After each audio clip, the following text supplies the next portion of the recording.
देखो पूरे के पूरे बच्चे ध्यान से सुनेंगे, पूरे ध्यान पूर्वक सुनेंगे। यहां पर आप देख सकते हो most important topic, note making summary.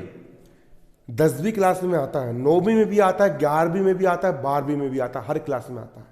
Note making summary की बात कर रहा हूं।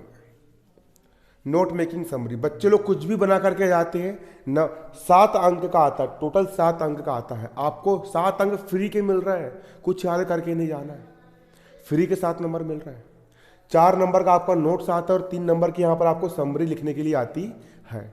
बहुत सरल होता है, बस एक तरीका पता होना हमको। एक तरीका यदि हमको जैसे ही पता चल जाएगा ना, मेरा तरीका मान लीजिए आप इस तरीके से लिखोगे, बिल्कुल 7 में से 7 नंबर मिलेंगे। याद कुछ नहीं करना, बस एक बार बस हल्की सी ट्रिक लगाना, हल्का सा दिमाग दौड़ाना है। होता क्या है कि यहाँ पर नोट मेकिंग समरी में यहाँ पर आपको एक अनसीन पैसेज दिया रहेगा। क्या दिया रहेगा? यहाँ पर आपको एक अनसीन पैसेज दिया रहेगा। अनसीन पैसेज का मतलब जो होता है कि यहाँ पर कुछ भी पैसेज दे देगा ना। कंप्यूटर के बारे में देगा, कंप्यूटर है ना, कंप्यूटर ऐसा, ये कुछ पैराग्राफ यहाँ पर आप लोग को दिया रहेगा। क्या दिया रहेगा? पैराग्राफ दिया रहेगा। पैराग्राफ आपको यहाँ पर दिया रहेगा, पैराग्राफ यहाँ पर आप लोग को दिया रहेगा। और पैराग्राफ देने के बाद वो क्या करेगा कि यहाँ पर 2 क्वेश्चन दिए रहेंगे। पहला क्वेश्चन बोल सकता है वो कि यहाँ पर आपको इस अपठित गद्यांश का टाइटल लिखना है। क्या लिखना है? अपठित गद्यांश का टाइटल लिखना है। टाइटल का मतलब होता है शीर्षक। किस जो कहानी जो लिखी हुई इतनी सारी अपठित गद्यांश की, यहाँ पर ये जो कहानी लिखी हुई है, ये कहानी किसके बारे में है, किस चीज के बारे में कहानी हमको बता रही है, कहानी है किसके बारे में। जो मेन कहानी का शीर्षक क्या हो सकता है, टाइटल क्या हो सकता है, वो तुमको वहीं से खोज करके लिखना है। कंप्यूटर कंप्यूटर कंप्यूटर आया, समझ जाना भैया गद्यांश का शीर्षक क्या है, टाइटल क्या है, कंप्यूटर। टाइटल पढ़ कंप्यूटर लिख देना। Games and sports, games and sports बार बार आया, समझ जाना गेम्स एंड स्पोर्ट्स की बात हो रही है तो importance of games and sports. Health health health की बात हो रही है, लिख देना टाइटल हेल्थ, 1 नंबर मिल गया। मिल गया। और टाइटल जरूरी नहीं कि जो गाइड में दिया हम वो लिखेंगे, कहानी का तो कुछ भी शीर्षक हो सकता है। पिक्चर बन गई है, मूवी का नाम आप कुछ भी दे सकते हो। बेसिक गद्यांश लिखा है, आप जो चाहे वो शीर्षक दे सकते हो, है ना। अगला, अब आती है बारी नोट्स की। बच्चे लोग नोट्स लिख करके तो आते हैं, लेकिन वो बहुत कम नंबर लेते हैं। अब नंबर कम लेते हैं तो वो उसका बहुत बड़ा रीजन है, उनको तरीका नहीं पता। नोट्स में हेडिंग भी चलती है और सब हेडिंग भी चलती है।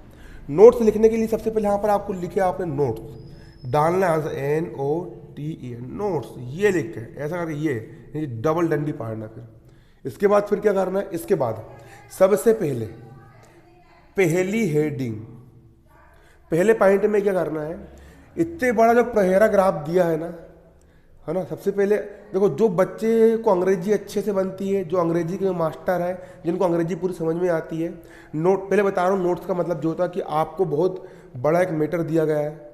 मान के चलो कि कोई ग्रंथ दिया, आप बहुत बड़ी आपको कहानी पढ़े हो, है ना, हिस्ट्री पढ़े आपने, इतिहास पढ़े, उसमें से कौन कौन से पॉइंट नोट है, आप तो उसको नोट्स बनाना बोलते हैं कि मेन पॉइंट को लिख देना, है ना। आप अंग्रेजी के मास्टर तो आप अपने हिसाब से नोट्स बना लीजिए।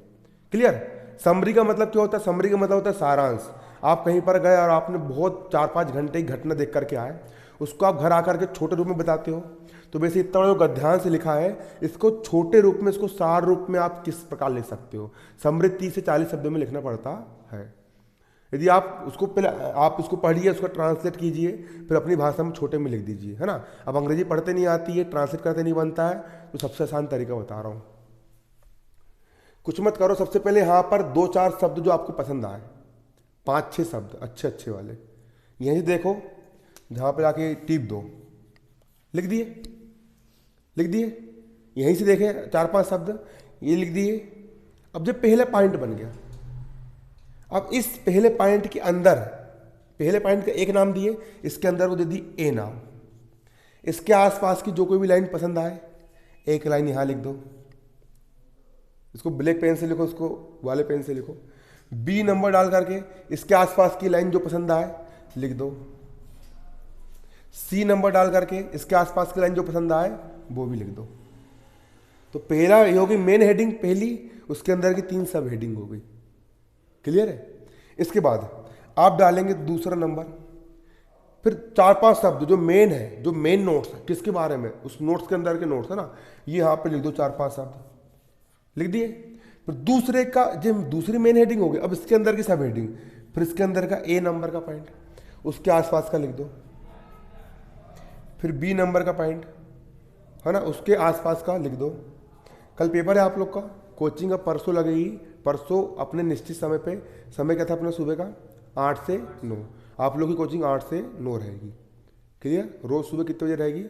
8 से 9 बजे तक लगेगी। कल छुट्टी रही है ना, अब थोड़ा मैं भी आराम कर लेता हूँ, है कि नहीं।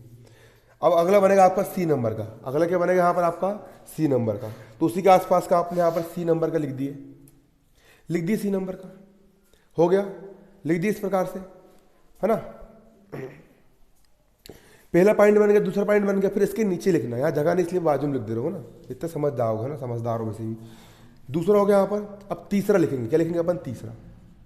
तीसरा फिर इधर के नीचे 4-5 शब्द अपन ने देखे, यहाँ पर हो गई सी मेन हेडिंग, फिर तीसरे के अंदर इसको फॉर्मेट बना लो, कॉपी में ऐसा लिखना है करके, इसको बनाओ, भूल जाओगे तो वार्षिक में अभी कभी भी है ना, बनाओ, इसको याद रहना चाहिए। फिर इसके अंदर फिर ए नंबर का पॉइंट लिख दो, लिख दिए, फिर बी नंबर का लिख दो, फिर सी नंबर का लिख दो, टाइम बचा फिर चौथा भी इस प्रकार कर दो। ये हो गया नोट्स तुम्हारा। अब बच्ची समरी का मतलब होता है सारांश लिखना है, यहाँ से जो लिखना शुरू करो, जितना भी पूरा इकट्ठा करो ना, जो लिखना शुरू करो यहाँ तक का इकट्ठा लिख के वहीं उतार दो समरी में। मतलब कि गद्यांश को छोटा करके लिखना है, लिख दी समरी, लिख दी है, टाइटल उसे ढूंढ करके लिखना है, बन जाएगा नोट समरी। साथ में 7 नंबर फ्री की मिल रहा है, इसको लिख लेना, बन जाएगा। क्लियर है? चलो।